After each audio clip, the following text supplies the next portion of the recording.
Around his man, laying up and in, yes! And a foul! I'm sorry I'm laughing, but yeah, Ishmael did sell that a little bit. Nikola Jokic was born in the tiny town of Sombor, Serbia. He was destined to be in the NBA. At just 4 years old, he remembers living in a bomb shelter for 11 straight days. As a child, a small tiny hoop hung on the door of his family's small apartment. He lived with his two brothers, parents, and grandmother. His two older brothers towered over him growing up. He was more interested in horse racing than basketball, something his dad didn't take a liking to. Jokic even played both soccer and water polo, two sports he enjoyed more than basketball. Both Nikola Jokic's brothers were basketball players, and his dad had to force him to go to basketball training as a kid. The more he trained, the more interested he became. He found inspirations through watching videos and highlight tapes from Michael Jordan, Magic Johnson, and Hakeem Olajuwon. He admired Olajuwon's mid-range and Magic's passing, two of his all-time favorite players and idols. At age 16, Jokic left home to join the Mega Leagues, a professional Serbian basketball team. When he first signed with the team, he was unable to do a single push-up and was deemed out of shape. Before becoming serious in his diet as an athlete, he would drink 4 liters of soda every day. He even weighed nearly 300 pounds. Approaching the NBA draft, Jokic lost another 35 pounds to impress scouts and became game ready. On the night of the draft, he was famously selected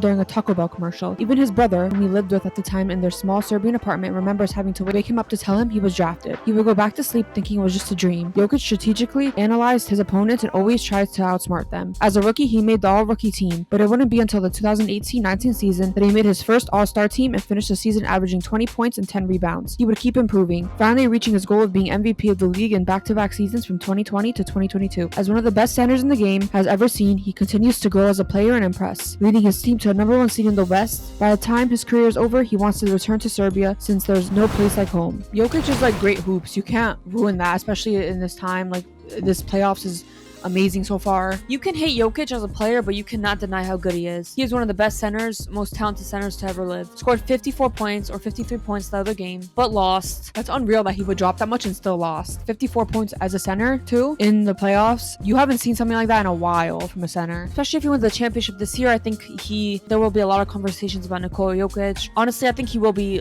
a top 5 center of all time one day. Definitely, I think he will be. Maybe more than top 5, top 3, who knows. He just needs to up that resume a little bit. The NBA center position is stacked. Shaq, Hakeem, Bill Russell, Kareem Abdul-Jabbar. I think I don't know. I don't think he'll pass any of those 4 unless he starts winning some championships. But yeah, top 5, but I think those 4 are like locked in unless we see some generational center come into the NBA. I think Nikola Jokic, he is having a really great couple of years so far. Won 2 straight MVPs, and this year he could have won MVP for a 3rd straight year, finished 2nd, and he has a lot of great prime years left, so he could definitely end up being one of the greatest centers of all time. Yeah, he's definitely one of the, unlike any center we've seen before, with his passing ability. Even if you don't like him, he's still amazing to watch. He's a different kind of talent.